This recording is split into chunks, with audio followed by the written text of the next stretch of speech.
ലൈവത്തോളിലേക്ക് നമ്മൾ കടക്കുന്നത് സെക്രട്ടേറിയറ്റിൽ നിന്ന് തന്നെയാണ്. ഭരണസിരാ കേന്ദ്രത്തിലെ പൊട്ടിപ്പൊളിഞ്ഞ ആ ക്ലോസറ്റ് പ്രേക്ഷകരൊന്ന് കാണൂ. എല്ലാം ശരിയാക്കണ്ടേ? ആ ശരിയാക്കൽ നമുക്ക് സെക്രട്ടേറിയറ്റിൽ നിന്ന് തന്നെ തുടങ്ങാം. സെക്രട്ടേറിയറ്റിൽ 2 മാസത്തിനിടെ 2 അപകടങ്ങളാണ് ഉണ്ടായത്.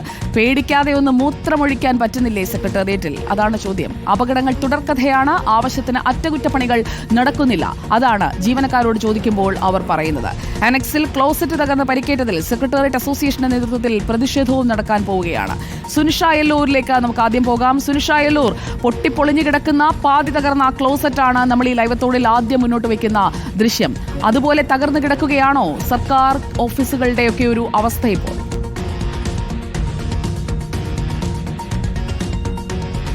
സുജിയ, തീർച്ചയായും അങ്ങനെ തന്നെ വേണം പറയാൻ. ഒരുപക്ഷെ ഞാൻ നിൽക്കുന്ന സ്ഥലം ഇത് അനക്സ് 1, സെക്രട്ടേറിയറ്റ് അനക്സ് 1-ലാണ്. ഈ സ്ഥലത്ത് നിൽക്കാൻ തന്നെ കാരണം ഒരുപക്ഷെ ഇന്നലെ തന്നെ വലിയ വാർത്തയായ സുജിയ തുടക്കത്തിൽ തന്നെ പറഞ്ഞതുപോലെ ആ ക്ലോസറ്റ് ചിത്രം, അത് ഈ അനക്സ് 1-ലെ 1-ാം നിലയിലെ ശുചിമുറിയിൽ സംഭവിച്ച കാര്യമാണ്. അപകടം സംഭവിച്ച 9 തുന്നലുകളോടെ ഒരാൾ സ്വകാര്യ ആശുപത്രിയിൽ, ജീവനക്കാരി സ്വകാര്യ ആശുപത്രിയിൽ ചികിത്സയിൽ കഴിയുകയാണ്. ഈ പശ്ചാത്തലത്തിൽ കൂടിയാണ് നമ്മൾ ഈ പറഞ്ഞതുപോലെ എല്ലാ സർക്കാർ സ്ഥാപനങ്ങളിലും എങ്ങനെയാണ്, എത്രത്തോളം സുരക്ഷിതരാണ്, അല്ലെങ്കിൽ എത്രത്തോളം അടിസ്ഥാന സൗകര്യങ്ങൾ ഉണ്ട് എന്ന കാര്യത്തിൽ ഇപ്പോൾ ലൈവത്തോൺ പോലും സംഘടിപ്പിക്കുന്നത് എന്നത് തന്നെയാണ്.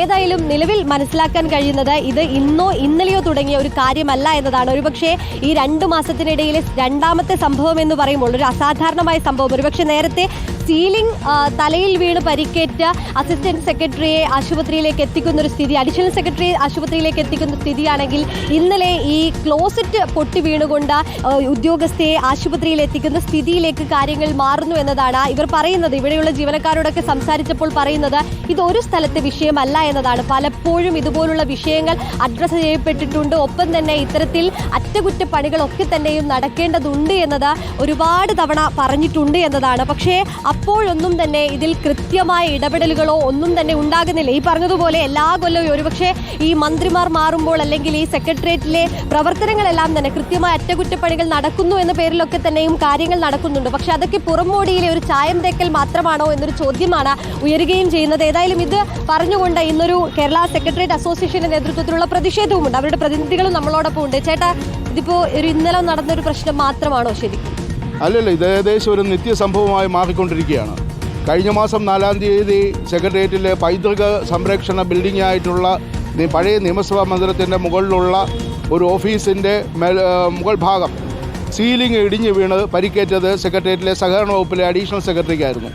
ഇന്നലെ സമാനമായിട്ടുള്ളൊരു സാഹചര്യത്തിൽ ഈ ബിൽഡിങ്ങിൽ താരതമ്യേന പുതിയ ഒരു ബിൽഡിങ്ങാണ് സെക്രട്ടേറിയറ്റ് അനക്സ് 1.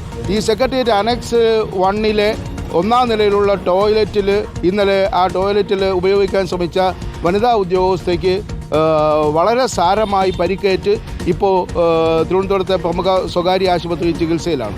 ഇതൊരു ഇപ്പോൾ ഒരു പതിവ് സംഭവമായിട്ട് സർക്കാർ ഓഫീസുകളിൽ മാറിക്കൊണ്ടിരിക്കുകയാണ്. സെക്രട്ടേറിയറ്റിനെ സംബന്ധിച്ചാണെന്നുണ്ടെങ്കിൽ എല്ലാ ദിവസവും നിങ്ങൾ കണ്ടു കഴിഞ്ഞാൽ എല്ലാ ദിവസവും എന്തെങ്കിലും മരാമത്ത് പണികളോ മിനുക്ക് പണികളോ റിപ്പയറുകളോ മെയിൻ്റനൻസുകളോ ഒക്കെ തന്നെ നടക്കുന്നുണ്ട്. ഇതൊക്കെ തന്നെ പുറത്തു നിന്ന് നോക്കുമ്പോൾ കാണുന്ന പ്രവൃത്തികളല്ലാതെ സെക്രട്ടേറിയറ്റിലെ ജീവനക്കാരുടെയോ ഉദ്യോഗസ്ഥരുടെയോ അടിസ്ഥാന സൗകര്യങ്ങൾ വർദ്ധിപ്പിക്കുന്നതിനോ അടിസ്ഥാന സൗകര്യങ്ങൾക്ക് എന്തെങ്കിലും പ്രശ്നമുണ്ടോ എന്ന് പരിശോധിച്ച് അത് പരിഹരിക്കുന്നതിനുള്ള ഒരു നീക്കവും സർക്കാരിൻ്റെ അധികൃതരുടെ ഭാഗത്തു നിന്ന് ഉണ്ടാകുന്നില്ല എന്നുള്ളതാണ് യഥാർത്ഥത്തിലുള്ള വസ്തുത.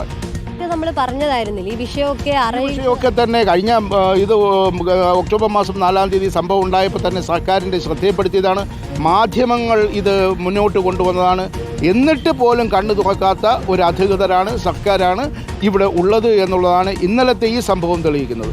മെനിഞ്ഞാന്ന് ഫൈനാൻസിൻ്റെ വകുപ്പിനടുത്ത് ഒരു ടോയ്ലറ്റിൽ നിന്നും ചെറിയൊരു പാമ്പും കുഞ്ഞിനെയാണ് ജീവനക്കാർക്ക് ബക്കറ്റിനകത്ത് കാണാൻ കഴിഞ്ഞത്. അപ്പോൾ ഇത് ഇവിടെ ഇഴജന്തുക്കളുടെ വാസസ്ഥലമായിട്ട് സെക്രട്ടേറിയറ്റ് മാറുന്നു. ദിവസവും ഓരോരോ അപകടങ്ങൾ ഉണ്ടാകുന്ന അവസ്ഥയിലേക്ക് സെക്രട്ടേറിയറ്റിൻ്റെ ഭൗതിക സാഹചര്യം മാറിക്കൊണ്ടിരിക്കുന്നു എന്നുള്ളതാണ് സത്യം. അറ്റകുറ്റപ്പണികൾ നടക്കുന്നുണ്ട്, പക്ഷെ അത് ഈ പുറമോടിയിൽ മാത്രം നടക്കുന്നു എന്നുള്ളതാണ്. ചില മിനുക്ക് പണികൾ, പെയിന്റ്, വൈറ്റ് വാഷിംഗ്, ഇത്തരത്തിലുള്ള പുറമേ കാണുമ്പോഴത്തേക്കും എല്ലാം ഭദ്രം, എല്ലാം നല്ല വൃത്തിയുള്ള ഒരു ബിൽഡിങ്, വെണ്ണക്കൽ കൊട്ടാരം സെക്രട്ടേറിയറ്റിനെ പുറത്തു നിന്ന് നോക്കുന്ന ആർക്കും വളരെ മനോഹരമായിട്ട് കാണുന്ന ഒരു സൗധം പോലെ അല്ലെങ്കിൽ മനോഹരമായ ഒരു കൊട്ടാരം പോലെ ഇരിക്കുന്ന ഒരു ഭരണസിരാ കേന്ദ്രം. പക്ഷേ അതിനകത്തുള്ള ജീവനക്കാരൻ്റെ അവസ്ഥ ഇപ്പോൾ കമ്പ്യൂട്ടർ ടേബിളിൽ ഒന്ന് അമർന്നിരുന്ന് കഴിഞ്ഞാൽ സംഭവം അപ്പോഴേ പൊട്ടിപ്പോകുന്ന കമ്പ്യൂട്ടർ ചെയറുകളാണ് നമുക്ക് ഇതിനകത്തുള്ളത്. ഇവിടെ നേരത്തെ ഉണ്ടായിരുന്ന സുനിഷ, അവരോട് ദീർഘമായി സംസാരിക്കുമ്പോൾ അവരിപ്പോൾ ഉന്നയിക്കുന്ന പ്രതിഷേധം എന്ന് പറയുന്നത് ഈ ക്ലോസറ്റ് തകർന്നപ്പോൾ അല്ലെങ്കിൽ ശുചിമുറിയുടെ വാതിൽ കെട്ടിയിട്ടപ്പോഴാണ്. ഇത് തകരുന്നതിന് മുൻപ് തന്നെ ഇക്കാര്യങ്ങളിലൊക്കെ ഇടപെടാമായിരുന്നല്ലോ. പല അസോസിയേഷനുകളുണ്ട്, ആൾക്കാർക്ക് അസോസിയേഷനാണ് സെക്രട്ടേറിയറ്റിൽ. എന്നിട്ട് ഇതൊക്കെ, അതായത് സ്വന്തമായി ഇരിക്കുന്ന സ്ഥലം ശരിയാക്കാൻ പറ്റാത്ത ഇവരാണോ ആളുകളുടെ ഫയലുകളിൽ തീരുമാനമെടുക്കുന്നത്? അവനവൻ നേരിടുന്ന ഈ പ്രതിസന്ധി തുറന്നു പറയാൻ ഇത്രകാലം പേടിച്ചത് എന്തിനാണെന്ന് കൂടി ചോദിക്കൂ സുനിഷ.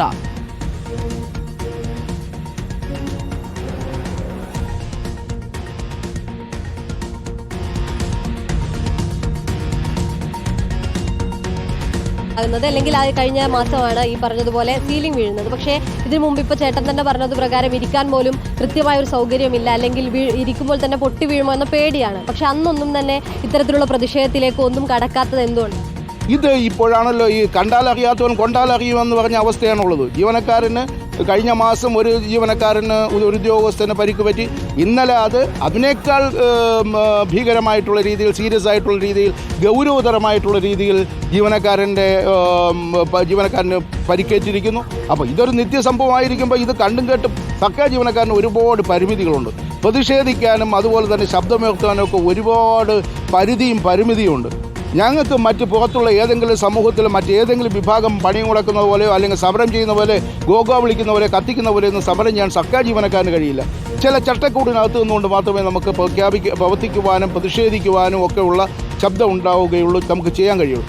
അപ്പോൾ തീർച്ചയായിട്ടും നമ്മൾ ഇത് ഇപ്പോഴെന്ന് പറയുന്നത് നമുക്ക് നിവൃത്തിയില്ലാത്തൊരു സാഹചര്യത്തിലേക്ക് നമ്മൾ എത്തിയിരിക്കുന്നു.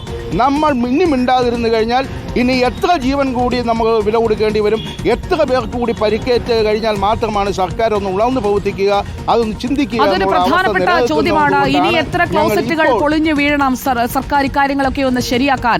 അപകടങ്ങൾ ഇങ്ങനെ തുടരെ ഉണ്ടാകുമ്പോൾ അതിൽ നിന്ന് തലനാരിഴയ്ക്ക് അവിടെയുള്ള ജീവനക്കാർ രക്ഷപ്പെടുന്ന സാഹചര്യമാണ് എന്നുള്ളത് നമ്മുടെ മുന്നിലുള്ള ഈ ദൃശ്യങ്ങൾ തന്നെ അതിന് തെളിവാണ്.